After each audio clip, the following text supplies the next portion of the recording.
got a chance for you to win $10,000. It's the Pick 12 Challenge. Correctly order how all 12 championship drivers will finish relative to one another in this week's race. Submit your answer at to submit your answer, go to ESPN.com. Pick 12, closest entry could win $10,000. The winner will be announced the following week in the first 30 laps, so make sure you tune in.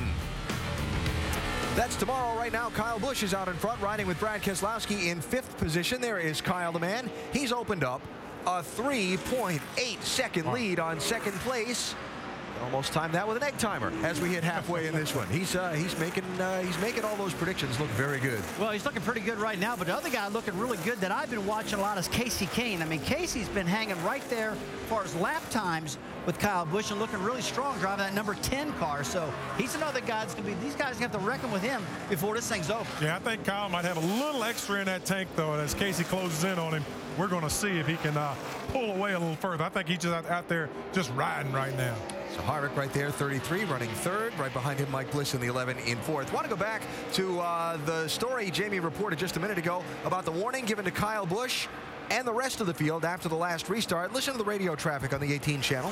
Hey, Jeff, did you hear them come over the radio and say something about maintaining your lane choice until you get to the start-finish line? Yeah, but I don't. Were they talking about us? Yeah, I've never heard of that before. All I hear is no passing before the start-finish line. New rule for tomorrow. It'll be in the driver's meeting. Well, it's been in place since the double file restarts came to pass this summer. The word is you're supposed to stay in the lane you're in until you cross the start-finish line. See how Kyle Busch went up into the outside lane there? Yeah. Not supposed to do that on these double file restarts. And that's what the warning to Kyle was about. And it was also given to the rest of the field as a general warning. Yeah, the natural tendency there is for Kyle Busch to tuck up behind Kevin so he can follow him through the corner and have a good arc into that corner. Well, you have to maintain that line like we're talking about. And that everybody's clear on that. They just must have forgotten. Yeah, I'm clear as mud on that. There's no doubt about that. I mean, I know it's a rule, but I mean, Kyle, you know, you see the lead car to 33 at Kevin Harvick take off. There's nobody alongside him. He ducks in behind him as a driver. I'd be doing the same thing. I don't know if we got too many rules going on every now and then here. Yeah, now I agree with that. I think that they both were fast enough taking off that it shouldn't have been a problem, but that is the rule.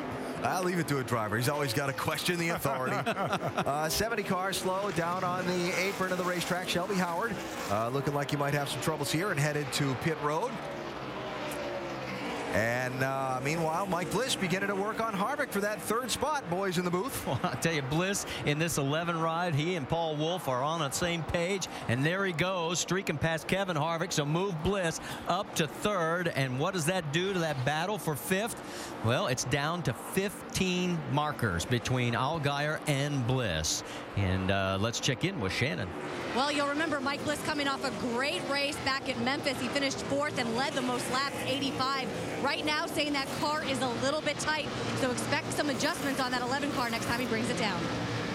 Trouble on the front straightaway as we got two cars, Morgan Shepherd and also Jeremy Clements. Out wrecking here down the front.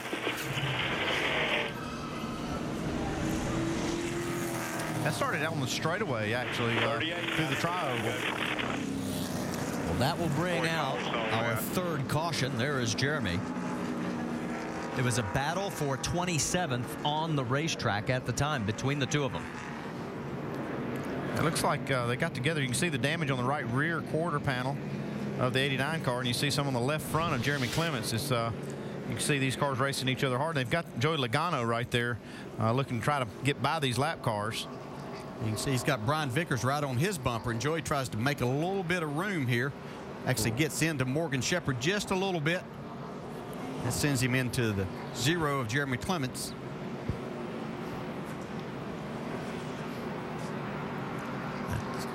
One more view there, and you can see just a little nudge.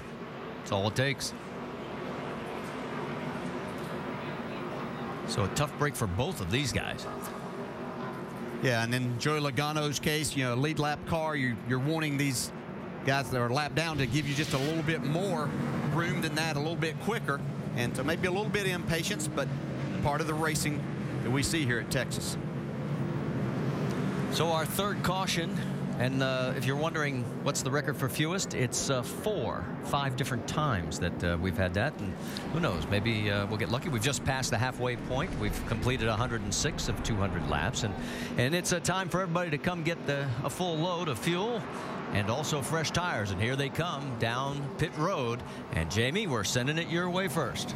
Well, Kyle Busch is running the same car he had a huge wreck with at Bristol too, but they rebuilt it and it is paying off big today. Right now he says he needs the front end longevity, so make it good for the long run. It's good on the short. 4 tires and air pressure. Shannon? Someone else's car that's good on the long run is Casey Kane. He was running in second. Right now they're just going to make a slight air pressure adjustment and 4 tires. Mike Bliss right below Casey Kane on the left side of your screen. He says the car is a little bit tight. They're going to make an air pressure adjustment and add some tape to that front grille. Dave? Kevin Harvick has been losing position because of a loose race car. The only change they made was air pressure increased in the left rear, and he's going to pick up spots on pit road, guys. 2 for Harvick, 2 for Kenseth. Bliss is the big loser. He drops 3.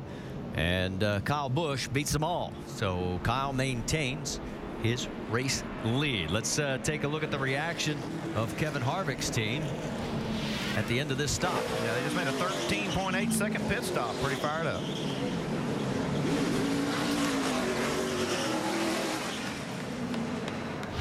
And let's update you on the Aaron's Lucky Dog. It'll be the 27 of Jason Keller. There he is, as he'll get the free pass and get back on the lead lap, and that will give us a total of 15 cars on the lead lap. And we go back to Green Flag Racing here at Texas.